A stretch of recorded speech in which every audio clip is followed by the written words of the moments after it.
All right, ladies and gentlemen, welcome to this evening's episode of the Bedtime Stories from Beyond. I'm your host, Brent Thomas. I'm absolutely thrilled you're here. Thanks for being here and spending your evening with me. I'm always honored by that, and it's always cool to see the people come in, and so many of you are familiar faces. Every once in a while, a new name comes up, which is really cool. But thank you all for being here and being a part of my journey through the portal, and I'm glad to have such wonderful people right here with me. Hello, Pat Studio. Good to see you. Hello, Carrie from Bigfoot Odyssey. Josh Jacobs. Nellie Moen is in here. Travis Pritchett. I am Pam. Isaac Areola. Noli 420 was the first in the door tonight. That was pretty impressive. Even beat me into the chat. So that's saying something. But great to see you. Travis is here. Good to see you, Travis. Did I already say Travis? Oh, Beth came in. Hiya, Beth. And as you come in, just thank you so much, Carrie. That's it's honest, amazing to hear that. I'm honored to hear that. I was going to say honored and amazing all at once, and it came out as honors.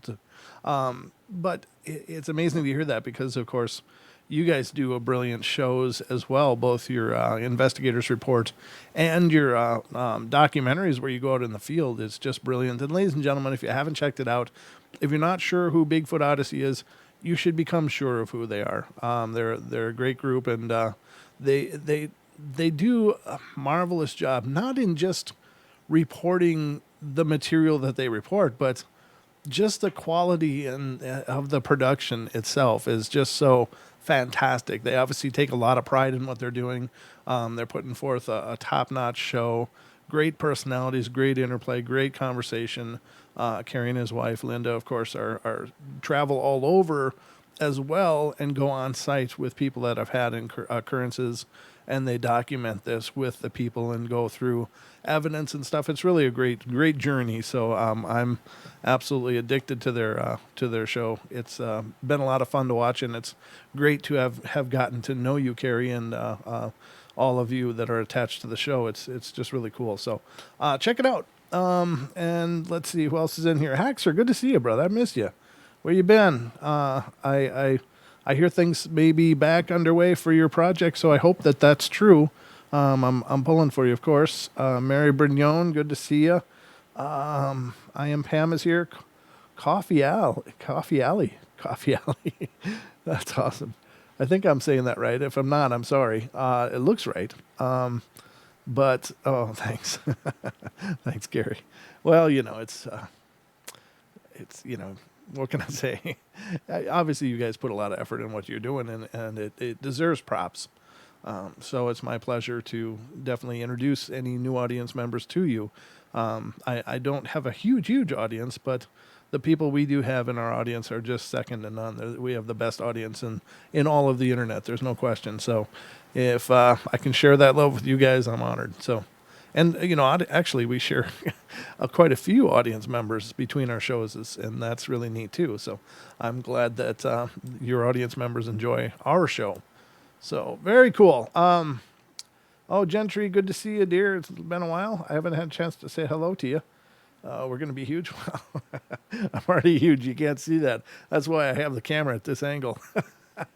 See what I did there? No, I'm just kidding. I'm on a diet, but which has absolutely nothing to do with anything. Anyway, I'm so stupid sometime. Hello. Let's see. Anybody else come in that I didn't see? It's great to see you guys, but I got some stories pulled up, and I'm ready to entertain you as well as I know how. So I hope you're ready, because it's time for bed.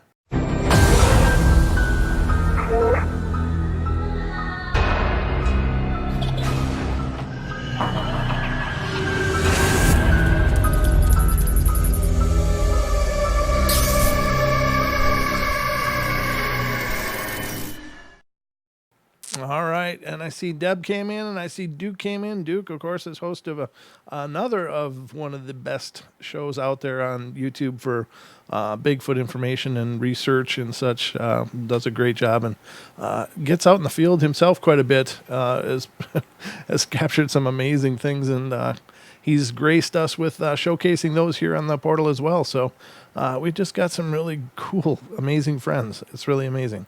So I got stories. Who's ready to hear them? All right. I'm just looking to make sure I'm not missing anybody. Nobody else has said anything. So I think I got everybody acknowledged that wants acknowledging. So let's get to the first story tonight and see what's going on. Mary. Yeah, I said hello to Mary. Okay. All right. The first one tonight is coming from Missouri. Let's see what's going on in Missouri. This is the first story that I have ever reported. And it happened, I believe, when I was about 3 years old. My mom told me this one, so I'm not very exact about the details of the experience back when I was 3, which was 1996. But we lived in a 2-story house, and my brother and I slept downstairs, and I don't know where my mom and dad slept. I suppose it just wasn't in his room, so that's all he knew. But, well, my mom would check on my brother and I every night, and one night she came into our room and was standing near the bed, and she felt someone tap her shoulder. And she thought it was my dad who may have awoken, though when she turned around to face him, there was nobody to be seen. And this was the first to happen. The next experience was mine and my brother's, and I enjoyed going upstairs in that rock house, and I guess it was because of the feeling of being in the air. And I was up there one day, and I went to the closet and felt someone push me from behind. I turned around and didn't see anyone there at all. Being a 3-year-old, I ran downstairs. Similar occurrences happened, though these I either don't remember or were never told, and quite honestly, I have a horrible memory.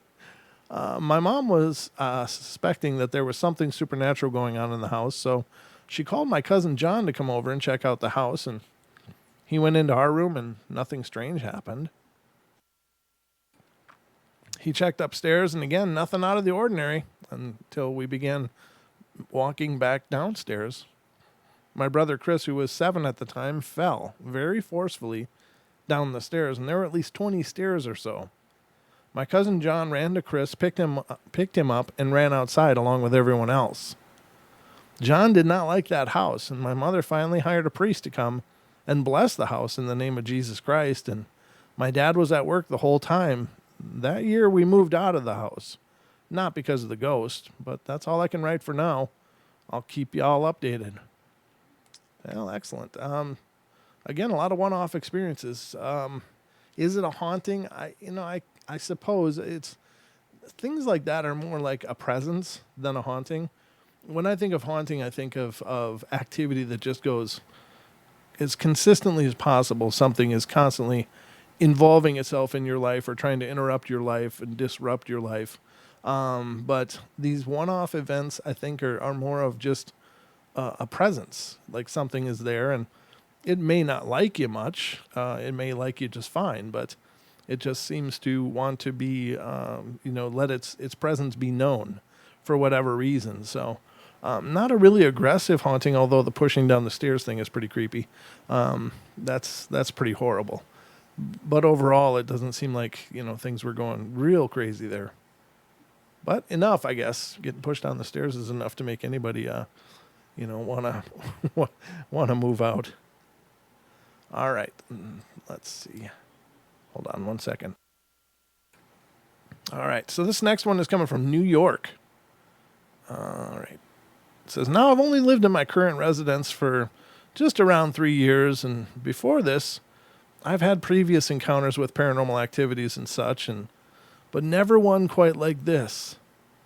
I know only a few basics about my current house, that a girl in her late teens to early 20s, 17 to 25 years old, had died here.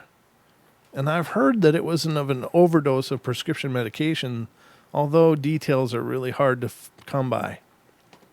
Either way, I know that soon after her death, the people who lived with her, as far as I know, it was her parents, moved out of the house with very little warning. This may not seem strange, but coupled with the events I've experienced, I think I can see why they ended up leaving. The first encounter was the very first day I moved in, and how we were unloading everything as quickly as we could, just setting it into rooms. And at the time, I was to inhabit the smallest room of the house, which was her bedroom. The room itself was really colder than the rest of the house, and odd since it was closely connected to the heater. And every time I entered the room, I got a chill down my spine and would turn, expecting to find someone watching me from the doorway, as if to ask what I thought I was doing. I shrugged it off and unpacked, thinking I was just tired.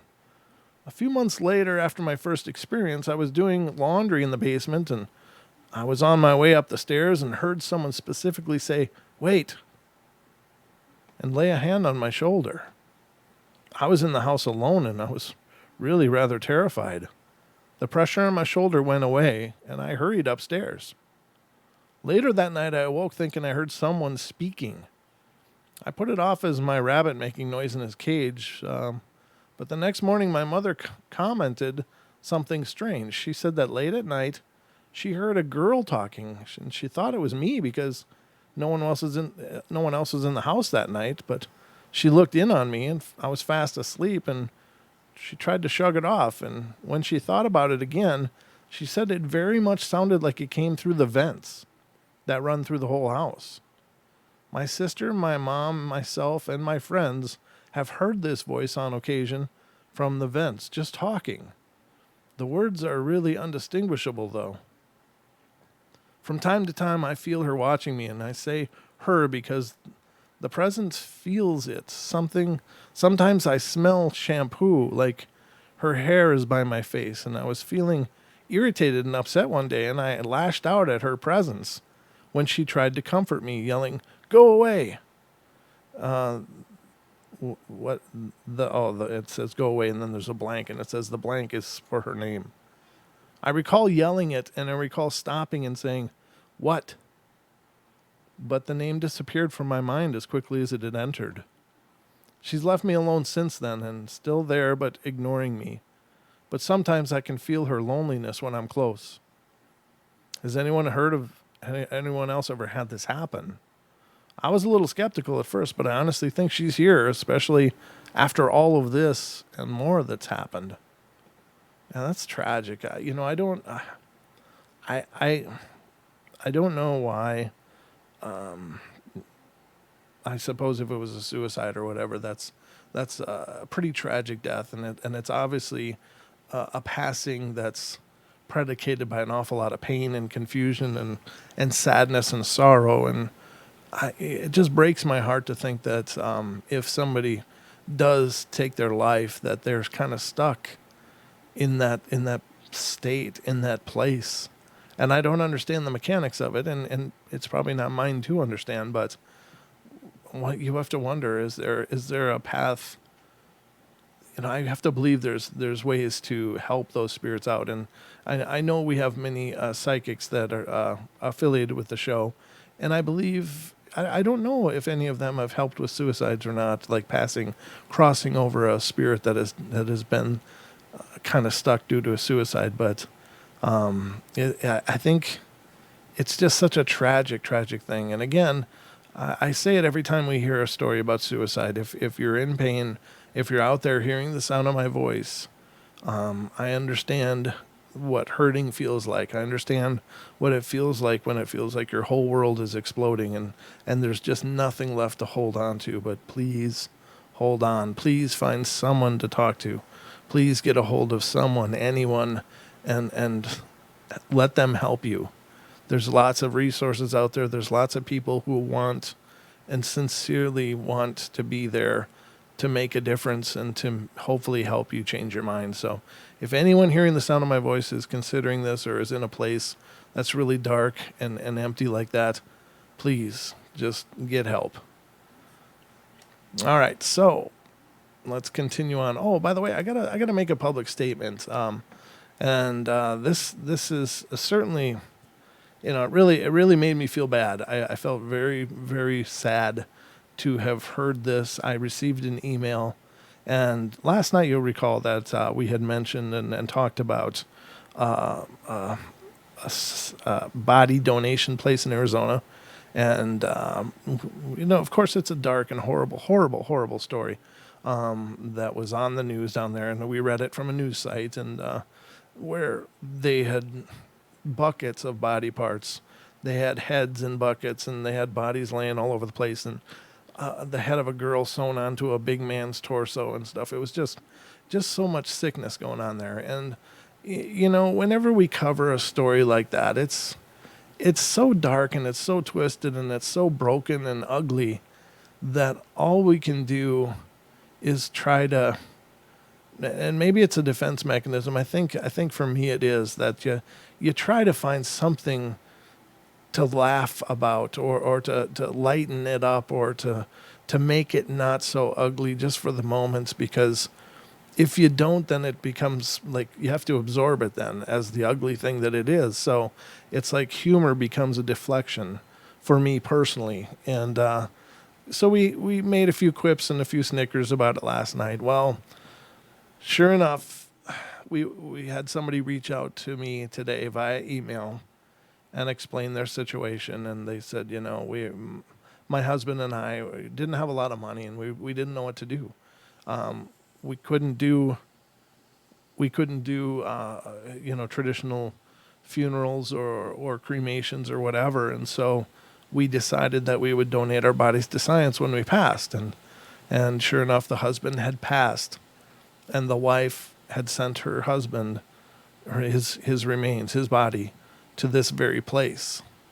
And she of course was very hurt by the joking and the laughter, and such a painful, horrible situation to have experienced, and then to hear laughter and joking and stuff. And I can't tell you how bad I felt. It was never about laughing at those who suffered and those who were taken advantage of, those who were victimized. And that was never the intent, and it never will be. I never go out of my way to disregard people, or to hurt them, or to be dismissive of their pain and try to make comedy out of it. That's never the approach. But I felt so terrible, and I just wanted to publicly state that I'm very, very sorry. I never would intentionally hurt anybody, and would never want your pain to be disqualified with laughter. And so I'm so sorry that happened. I'm so sorry that last night's show was such an offense to you. That was never the intent, and it was just trying to make reason out of madness. And we do try to use humor in the show to make it light and make it more, I don't know, palatable, I guess. I don't know. But I just wanted to publicly state I'm so sorry. It was never meant to hurt anybody. It was just to talk about something horrible and strange, and again, the humor wasn't meant to poke fun of people and to dismiss the agony of what you endured. It was just about trying to handle something that was so brutally uncomfortable. So again, my sincere apologies. I'm so sorry that was what you heard and what you took from that, and I hope you can accept my apology, because I can't imagine. And unfortunately, the woman did receive ashes back, but in light of what was revealed, she has no idea what these ashes are, whose ashes they are, and so she can't even have that final closure. So again, my sincere apologies. I'm sending you all the love I have, and hope you can forgive us. So thank you.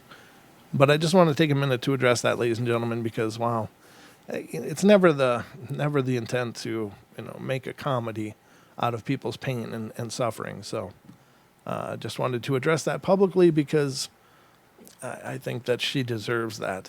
So all right, let's see. So let's go to Florida on the next one. Let's see what's going on there. This story came from Chiefland, Florida, where my family visited often. When I was younger, we would have family gatherings at my Uncle Bill's yearly, so we could all play catch up with the rest of the family. And it all started about Christmas time, when Mima and Aunt Mildred came down from Massachusetts to spend the rest of the winter there. We went to Uncle Bill's almost every weekend, and mainly to go fishing with different family members. And we all stayed at Uncle Bill's house at night, and I had a hard time sleeping as it is, but at someone else's house, it's almost impossible for me to go to sleep at all. One year when we went there, I'd gotten up in the middle of the night to do my business, and I'd seen a dark shadow go into the living room and just disappear. I never thought too much about it because I was really sleepy that day. I was really sleepy, sorry. And then later that day, I was outside playing with my cousins and the adults were across the street making a huge bonfire for later when my cousin Tisa came running out of the house screaming and inconsolably crying. She said she was touched on her shoulder, and when she turned around, no one was there, and she just freaked out and ran. And everyone chalked it up to little kid, big imagination. Well, as the years started to pass, we started to see more stuff happen, like you'd hear footsteps at night or the broom that was hanging up in the closet would fall. And once I understood more about what was going on, I finally asked Uncle Bill what was going on, and he told me that back in the 1800s, a family had passed from DT and never left. And that was probably the things we all see and hear. But to this day, I still don't know why they would appear in a shadow form because, from my understanding, shadow people are evil. But I never got a bad feeling from them, just an overwhelming feeling of sadness. Okay, so here's the thing. Shadow people are not necessarily evil.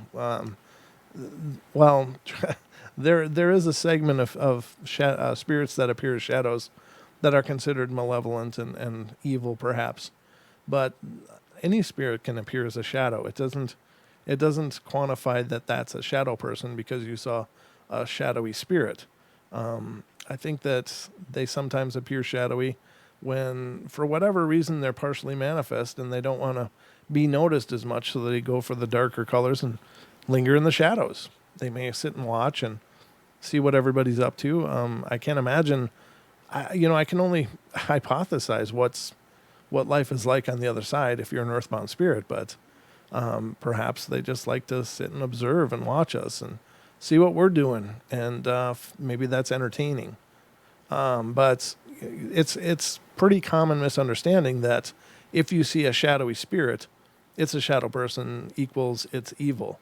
So it doesn't have to be that way. You could just and this person summed it up perfectly because they said it never felt evil. And that's my opinion on that is when you're around evil, you're going to feel evil. You're going to feel it in your gut. You're going to know when you need to be afraid because we all seem to have that sixth sense to know when you should be worried.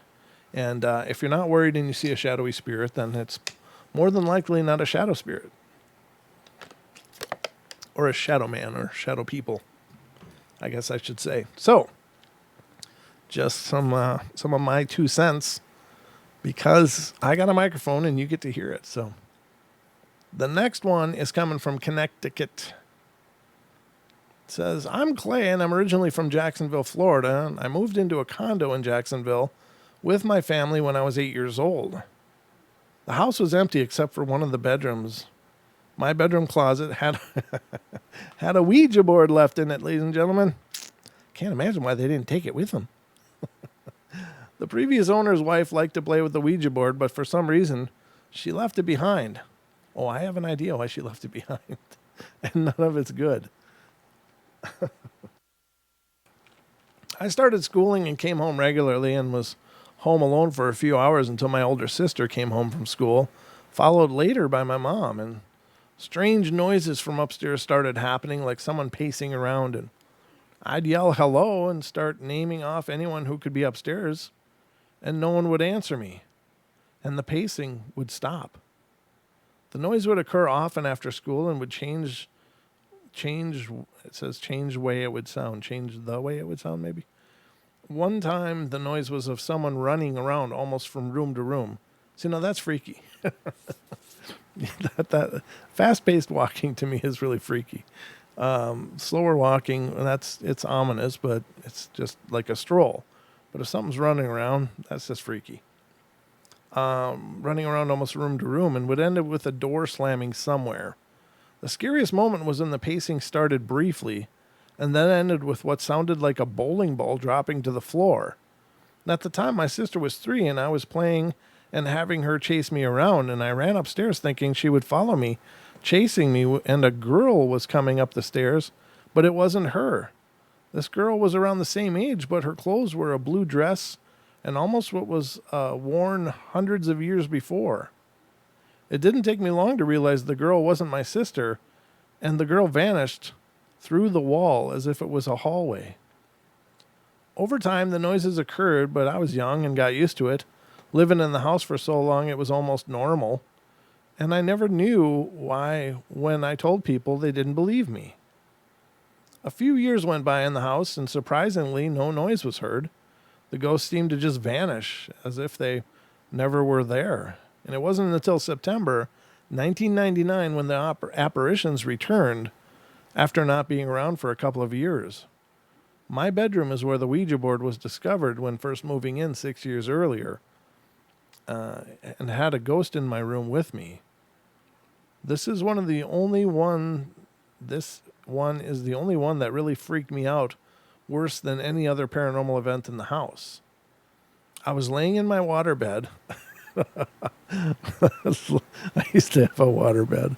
Oh my God. You roll over and like all those bubbles are sloshing around. I was laying in my waterbed and I got a paranoid feeling that there was something standing next to me. In the dark room, there was only a street light that gleamed through the room, and I saw what looked like a hooded apparition. No face, all black, about 6.5 feet tall, and the form came through real good when it passed the window where the light passed around it. It appeared to be gliding over to the closet, which was on the other side of my feet, right side of the room. Then it glided over to where it began, which was about 4 feet from my face, and then it glided back to the closet. And then I watched it start to glide to where my door is, again, opposite side of my feet, but the left side. The problem is that my feet was hanging off the end of the bed, and the apparition had to go through it to get to where it was heading. And I watched it move across towards the wall by the door, and I was too scared to move, and right before it crossed my feet, I hid my face under a pillow, and my feet went from feeling the room temperature, which was warm in the room, 80 degrees, to a freezing bitter cold, and then back to the room temperature. I then got up and ran out of the room, not caring if the apparition was still there or not. For some reason, now I have a foot phobia, where before I wasn't bothered by feet. Maybe there's a connection. I also sleep under a pillow, been like that ever since. It started getting worse for everyone in the house, and I went from being the only one that could hear the ghost, and I saw 2 apparitions already before my younger sister encountered a ghost in the same bedroom I stayed in before I moved to Connecticut. The door in the room was closed, and something cracked it open, and then my sister heard a little girl's voice say, "Amanda, come play." Amanda looked, rolled over, and asked my older sister, Allison, who shared a room with her, "Did you hear that?" To which Allison replied that she did. I moved back for a year, and the ghost was still present in the house. I heard almost every night loud pacing up and down the stairs. It lasted for several months, and I eventually had to yell, "Shut up!" And so they would stop and I could get some sleep. I told my mom about what I hear every night on the staircase, and she shrugged it off as she did with all my other stories. One night when she was home by herself, she heard something running up the stairs, and she thought it was an intruder in the house, and when she said she laid there helplessly waiting for the intruder to break into her room, but nothing happened, and there was no one in the house. Sometime before that, when my mom stayed in one of the 3 rooms in the house, the one next to the Ouija board bedroom, she actually saw an apparition at the end of her bed. Sitting at the end of the bed was an old woman, looked of Native American descent, glaring at my mom, and then she disappeared. And then my mom did something like sit where the apparition was and said out loud, "This is my house now. This is my room," and then went back to sleep. She had the house blessed, however, shortly after the staircase incident, and unfortunately it didn't work because the doors would open on their own and sounds of walking around in my room was happening on a regular basis. Thank God no apparition to go with it, but there were pictures taken in the house that have orbs in it, though no apparition was ever caught on film in the house. We now live in Connecticut, where my mom is originally from, and we moved to apartments called Mohegan Park Apartments, located in my hometown of Norwich, which is located minutes from both the casinos here in Connecticut. Nothing happened in the apartment. There were no apparitions, no poltergeist, no walking around, no voices calling your name. It felt good to live in peace. We moved in these apartments in 2002 and lived there until about 2006. I moved out on my own and now live at another apartment complex in Norwich. The problem is, for the last 2 summers, I've been fascinated with the supernatural, remembering what happened in Florida, and my friends like to drive through back roads supposedly haunted by ghosts. One road in particular is Hell's Hollow Road. That's a nice name. If it's called Hell's Hollow, you probably shouldn't go down it. The road is located outside of Plainfield, Connecticut. I took pictures of a lot which is located off the road while hanging out with friends, and a very defined fog of a small person with decomposed face was in the picture with us, and in several pictures which sparked my interest in ghost hunting. I've gone to several graveyards and experienced different feelings each time. My interest stuck with Hell's Hollow. I've heard what sounded like native tribes in the woods making noises with their mouths. I've also seen a large, dark, floating figure float from treetops across the sky and into other treetops, and I'm positive it wasn't a bird. A woman named Maud was murdered about 300 years ago there, accused of being a witch, as well as a young native girl and her family by British troops in the same area. I took a picture of Hell's Hollow, and the picture shows thousands of orbs and what looks like Native Americans being slaughtered or tied up. I still have this picture. I also visited Maud's grave and took pictures there late at night, and took friends and my cousin from Florida there and videotaped the event. A few days later, while driving home from work, I felt this pushing on the back of my seat. And I got out of work at midnight, and my friends thought it was weird.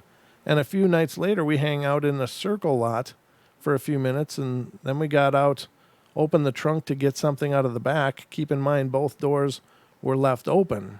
And as soon as we opened the trunk, something invisible ran from the trunk, pushing objects aside when my driver's side door slammed shut. Since visiting Maud's grave and taking pictures of Hell's Hollow, trying to capture ghosts this past summer, strange things have been happening at my apartment. The trash can with a hinged lid appears to be hit by something and move back and forth until it stops. Doors pop open on their own and then close themselves. And when I sleep at night, I wake up feeling nervous, and I feel like something is watching me. I feel like something is watching me and tries to invade my mind with fear and anxiety, and there's something around the corner. Vividly, loud, evil-looking beings enter my mind sometimes before I open a door, as if I'm being warned or just being attacked mentally to put me in fear. I'm fascinated by the paranormal after my experience as a child, as well as what I experienced searching for them. I found that what I was interested in from my past was probably evil of no good, and by ghost hunting, I might be bringing that evil back into my life. I try to understand what I can't explain. And are they following me? That's a good question. Possibly. Many ghost hunters have experienced things following them home. I think it's really important to have, when you're ghost hunting, to have an opening ceremony and a closing ceremony. I think you've got to open your investigation, with affirmations, with prayers, with whatever resonates with you. It doesn't matter, what it is, just so long as it's powerful to you. And I think at the end, you have to close it, and you've got to make very clear statements about nothing can follow you home. It is not welcome. It must stay where it is. And, that it because that's important, because I think a lot of people believe you just go and you push record on a tape recorder and a flashlight or a camera, and you walk around, and then when you're done, you just go home. But you might bring home things you didn't really intend to. So I think it's important to be careful. Got to be careful when you're messing with the paranormal, ladies and gentlemen. All right. Now there's another one. How are we doing for time? 36. We're doing good. We got time. Anybody new come in? Chris Guy is here. Coffee Lee. DH. Hello, DH. Bama BF. Great to see you. Lisa Heilman. Good to see you. MCAT. How you doing, brother? Lewis came in. Good to see you, Lewis. And I think that's about it. That's all I see for right now. But I just like to keep an eye out, because I like, to acknowledge your presence here, because your presence is important. Got to wet my whistle. There's a lot of reading going on here tonight. You know what I'm saying? All right, we're going to Texas. Let's see what's going on in Texas. Pretty short story, so not much. First of all, I've had several experiences with talking boards as well. And talking boards, ladies and gentlemen, are also known as Ouija boards or spirit boards. So, just different names. I've had 2 UFO encounters in my life, and I can communicate with the spirit world. That's a gift I have, and I've had at least 2 homes that have had ghosts. But this story is different. This is the time I have physically seen ghosts. I've waiting years to actually see ghostly apparitions, and I've always believed in them. I went camping in Port Bolivar, Texas, at the Bird Sanctuary during Mardi Gras at Galveston, and I wasn't interested in the Mardi Gras crowd, so I convinced my boyfriend to take the ferry to Port Bolivar for a romantic evening on the beach. As things started heating up, we decided to take a sleeping bag and some pillows to the bird observation deck to camp on the deck. It was February 2nd and 3rd, 2008, around midnight, and as soon as I stepped up on the deck, a big white owl flew right by my head. Then the whole beach just started coming alive with activity. I saw a ship run around that had been burned. I wonder if they meant aground. That had been burned, and there were people scuffling off and on the ship, taking all the ship's contents off the ship. The men were all in uniform, and the ladies were in Victorian-style clothes and bonnets and hooded capes. I seen everything in color. A Confederate soldier, or officer rather, walked right up to me, and he was bald, holding his hat with a white beard, and most of the faces were just shadows. The reason I say Confederate officer is because when I got home, I did extensive research on the area, and what I saw was the Denbigh, Denbigh, a Civil War blockade runner, and it ran aground and was sunk right where we camped. The images were coming so fast, it was overwhelming, truly awesome. The images lasted all night until dawn, and I'll never forget it. It was incredible, and needless to say, my boyfriend didn't get any that night. So much for the romance. Oh, poor guy. Well, sometimes you just gotta show a little restraint. Poor guy.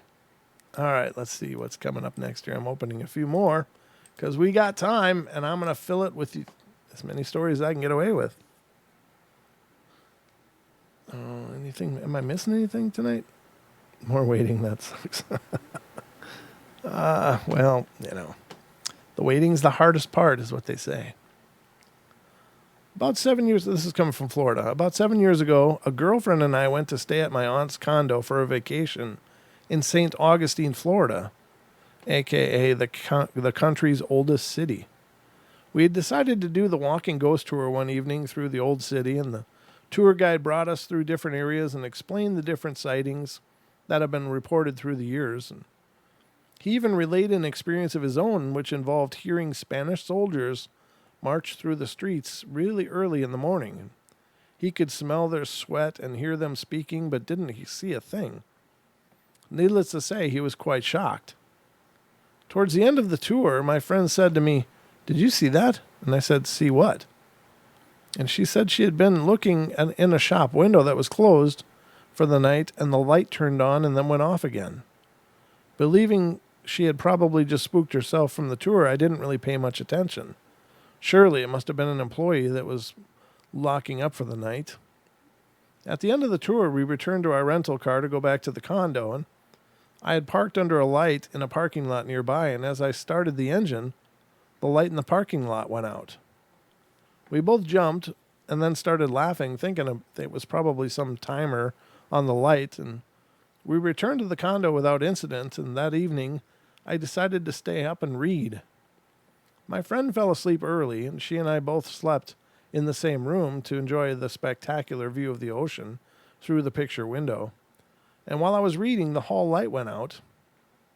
I thought maybe the bulb had blown out, but it was getting a little unnerved due to our earlier experiences with the various lights turning off. I put my book down and attempted to go to sleep, and as I was laying there, the light came back on. Now I was really scared. I did not wake my friend because I didn't want to scare her.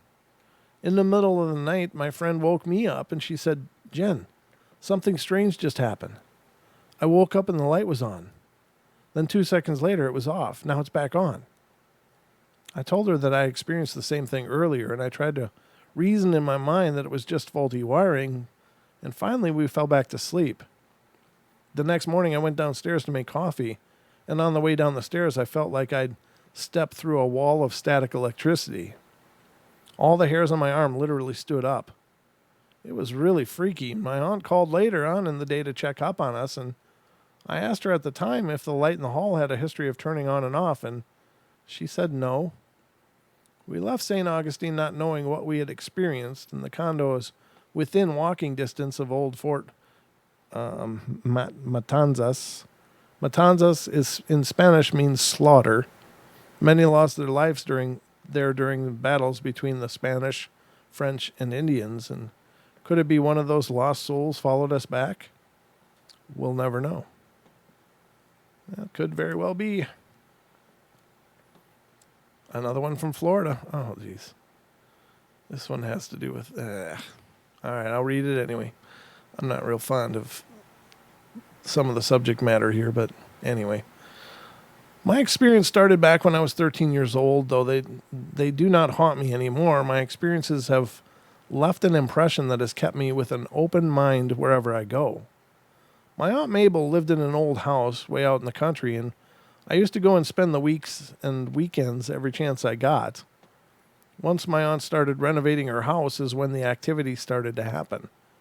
It's a great way to drum up activity, by the way, ladies and gentlemen. Start remodeling. The first experience I had in the house was a poltergeist, and I was sitting at the dinner table eating lunch with my cousin Josh, and the next thing I know, we see the front door open and close. We hear loud footsteps walking from the front door to the kitchen and the refrigerator. Door opens and closes. Then the cabinets above the kitchen sink opens and closes. And then we hear more footsteps and the back door opens and closes. We both looked at each other and turned very pale. The following weekend is when things started getting really weird. And at this point, my aunt was in the middle of renovations and we were all sitting in the living room watching TV when we heard the dog barking out front and he wouldn't stop. After a few minutes, we decided to go outside and check on it. And when we walked out there, we saw the dog barking at a tree. And when we looked up, we saw a black man and two black children hanging in a tree. And at this point, I was really freaking at having to spend the night at this house because my parents were out of town. That night, I had a hard time getting to sleep, but after a couple hours, I finally drifted off. And the next morning, I woke up before anyone like usual and was just laying there. And the next thing I know, the same black man I saw hanging in the tree came walking through the door, and he started walking and passed right by me. I looked in the kitchen and saw the same two little boys as well, except this time I could see that the two boys had holes in their head. Once everyone was up, I told them about my experience and told them how freaked out I was, and my Aunt Mabel thought it was time to get some help. A few weeks later, my aunt had put a hold on the renovations and started talking to a local psychic researcher and asking if she could help. She said she could help, and she drove out to my aunt's house, and when she got to the house, she said that she had done some research, and she finds out the house used to be an old KKK church. Ugh. And she had records of black people being murdered there. How horrible. Among the people murdered, she found a father and his two sons that were killed by getting tarred and feathered and beat to death, which freaked us all out because that was exactly what we saw. She told us that there was another ghost in the house as well as a poltergeist. I couldn't believe it at first that she was telling us everything we had seen before, even getting a chance to talk to her, even before getting a chance to talk to her. After walking around the house, telling us different things, she told us that she had some bad news and asked if she could go outside. We all went outside, and she told us that she thinks there are bodies buried on my aunt's property and showed us where. We started digging the next day and found a few bones, but nothing else. We don't know if they were human or not, but once the renovations were complete, no one has seen or heard anything. Please forgive me in my punctuation. This is my first time writing. Yeah, that's terrible. That is so terrible. Yeah. What do you say to something like that, right? All right, we're going to Massachusetts. Let me look at the time. Oh, we're good. Okay. Yeah, I got 2 stories, and I think this one's plenty long, so that'll be about it for tonight. So 2 stories, and we're done. All right. Just looking at the chat. Okay, so Massachusetts. Almost 10 years ago, I rented an apartment in the area of Worcester, Massachusetts, called Quinsigamond Village. Quinsigamond Village. It was in a 3-decker house that once was home to many generations of Swedish immigrants that worked in the mills nearby. Thinking I had a really sweet deal on rent for such a huge place with so much charm, I quickly signed the rent papers and moved in. The place boasted an old cast iron bathtub with the lion's feet and a built-in china cabinet that didn't take long to realize that things weren't exactly right in this place. I was single at the time and lived by myself, and my first experience started off as little things: a faucet left on, a picture I had hung up being upside down, or a coffee cup I could have sworn being left on the kitchen table would be in the bathroom. And I attributed all these experiences to my own carelessness, but still felt they were kind of odd. One night I woke to the phone ringing in the kitchen only. The phone in the bedroom did not ring, and the caller ID was not picking up the call, and I still thought this was kind of odd, but again wrote it off as just one of the quirks of living in an old building with old wiring. Well, did you answer it or no? No, it doesn't say if you answered it or not. Oh. I woke another night to the sounds of shattering glass, and I ran to the window and didn't see a thing. It was so loud that I thought someone else surely would be up at their window investigating, but there was no one. The next morning I inspected the area and didn't find so much as a shard anywhere.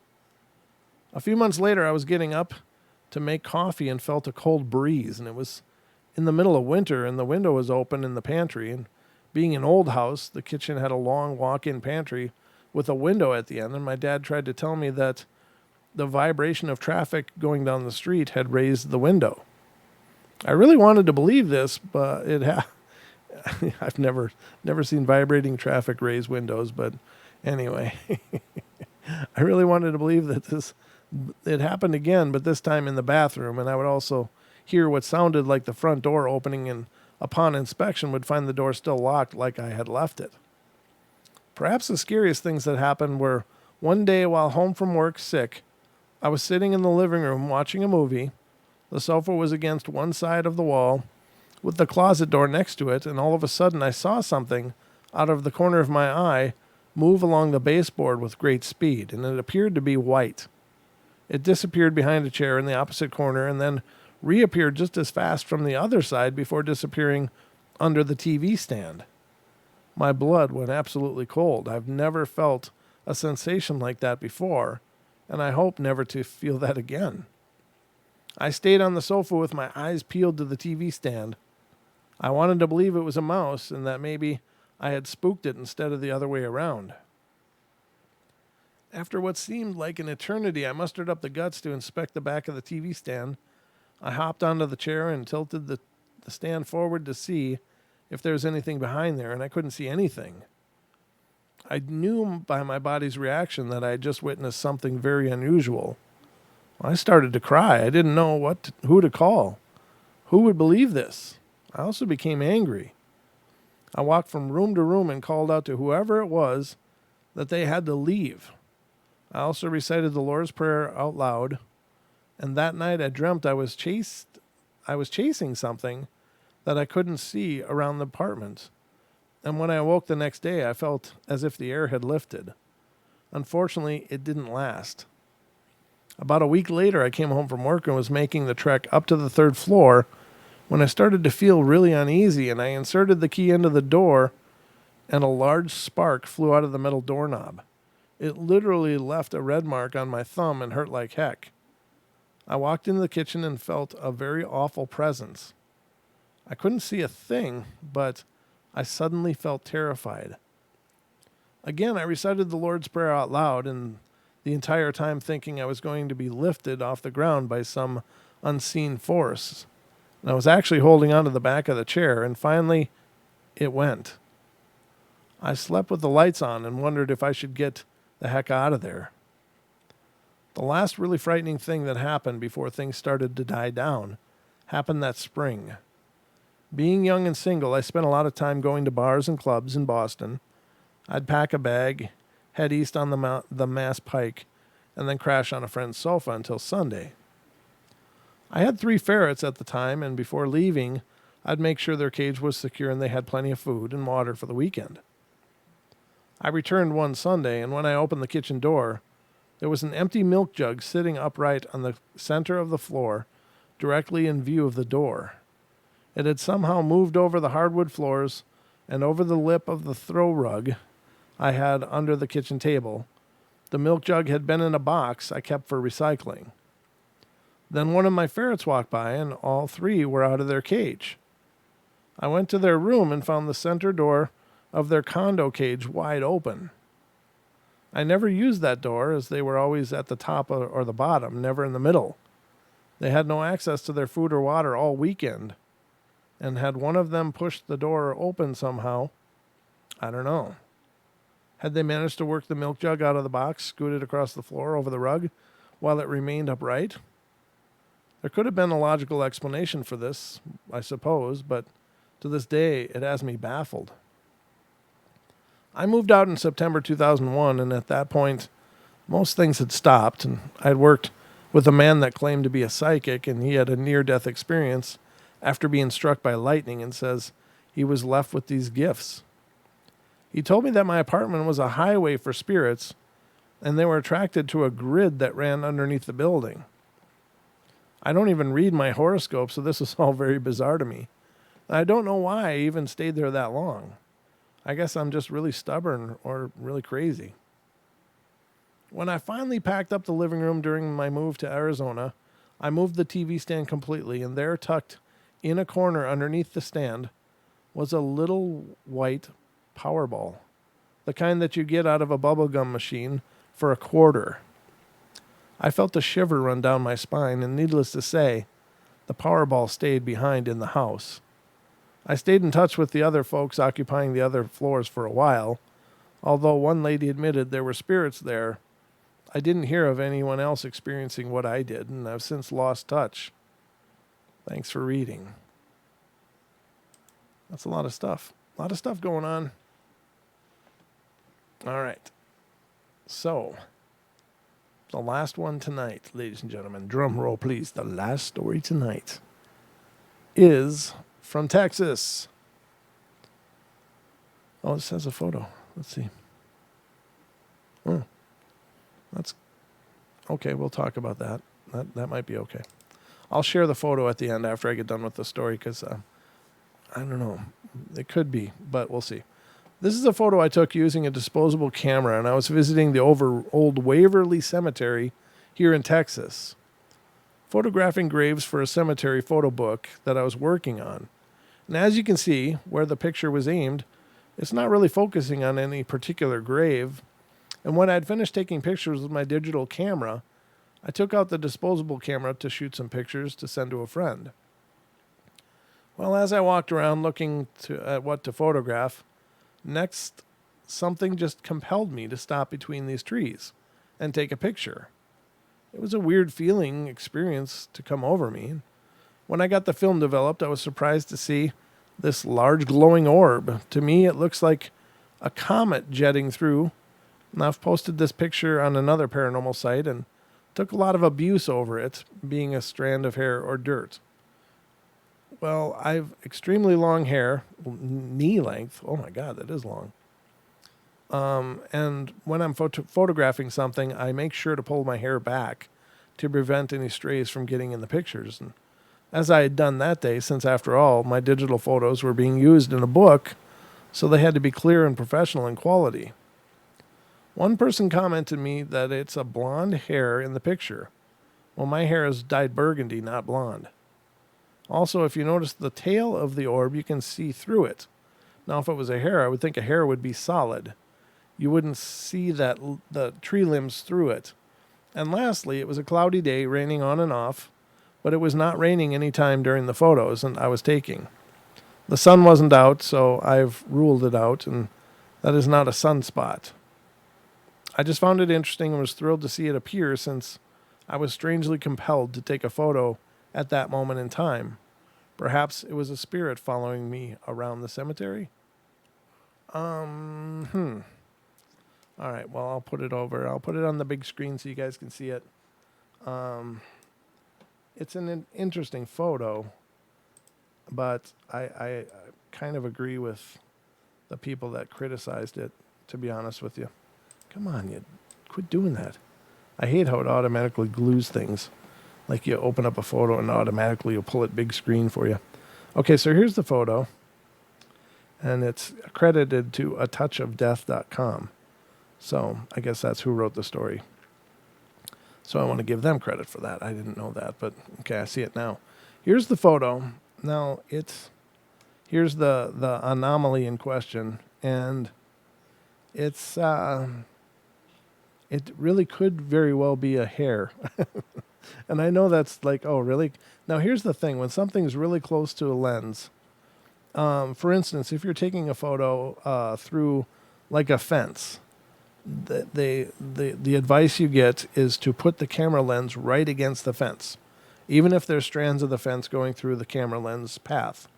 Because the closer something is to the camera lens, the more translucent it becomes because the focal length is different. It's focusing back, beyond that distance. Now, it's kind of got a universal focus on this, but there is a range before which these instant cameras can't focus on. They're not meant to take a picture of your finger up close or anything because they can't focus that close. But things do become translucent, and you will be able to see around and through. Not that it's actually going through, but actually the hair is probably not much thicker than the pointer on my mouse that you're seeing on the screen. But when the flash catches it blows it up like this. And I'm not saying it's not an orb. I mean, it could be. The one point of it is that there is an end that is brighter. Now, would that happen with a hair? Probably, maybe, could be. I've seen many photos of hair, and it doesn't look a lot different than this when there's artifacts in the way of the camera. So it's an instant camera with a fixed focal length. Things close to the lens will become translucent. You will see through them. That's not an anomaly at all. That's just a matter of light and working with apertures and distances. So to me, it's possible. It could be an orb, but it's just equally or more possible that it's probably a hair. And that's not me trying to be contrary in any way. That's just me being as objective as I can be. I have a background in photography as well. So I'm not just coming at this from, like an armchair quarterback. I mean, I do photography as well.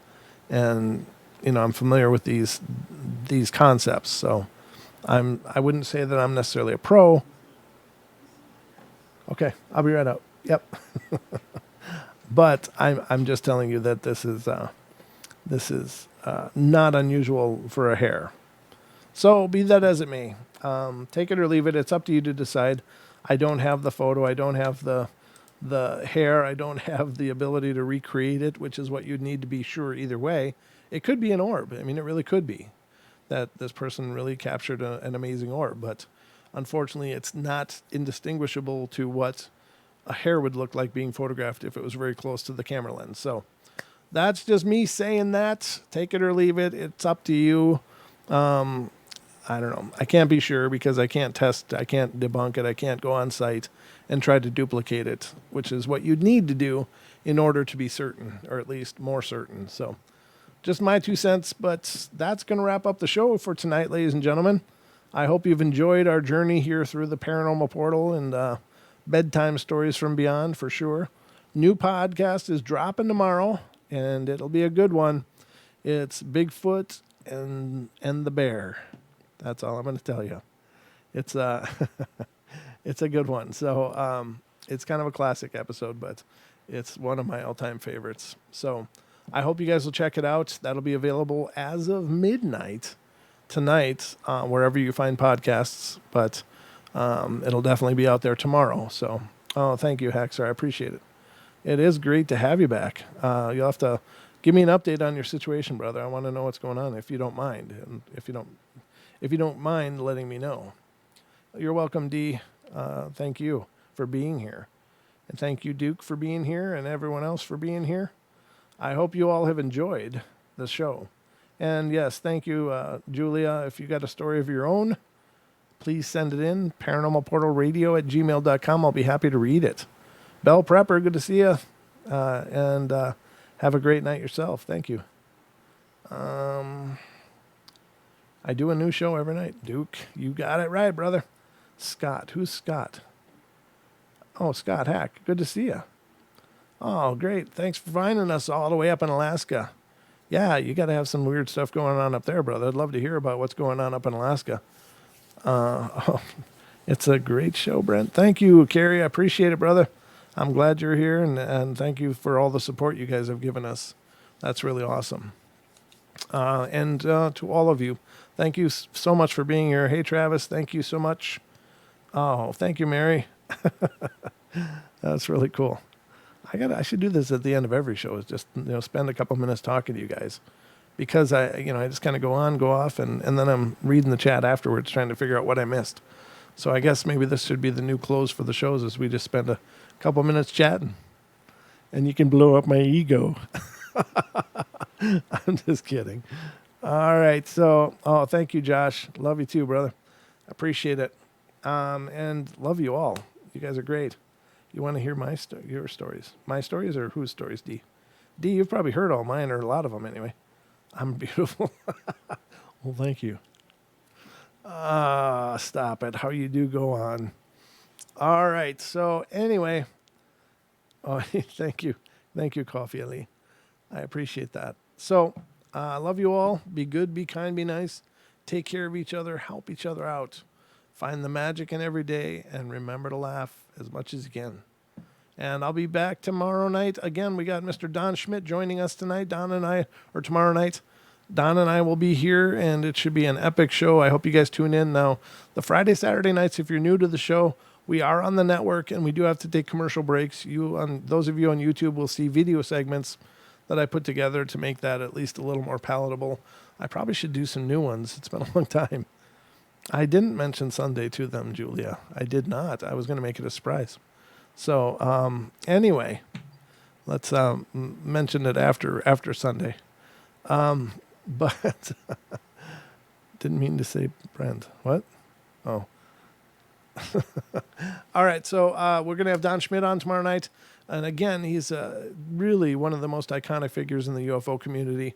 One of the premier people in terms of Roswell and what happened, all of the intrigue and curiosity around the Roswell incident. So he's going to be on the show. We're really looking forward to have this opportunity. And once again, a special thank you to Jim Mount for helping us make that connection. It's just really cool, and I'm really looking forward to that. So I hope you guys will join us tomorrow night here on the Portal. Mr. Don Schmidt will be here. So anyway, guys, have a great night. I'm going to go eat. That was the Mrs. Portal was telling me, hey, there's food ready. So I'm going to go strap on the feed bag and wind down the night. But I love you all. Have a great Friday, and I'll see you here hopefully tomorrow night. Good night, everybody, and sweet dreams.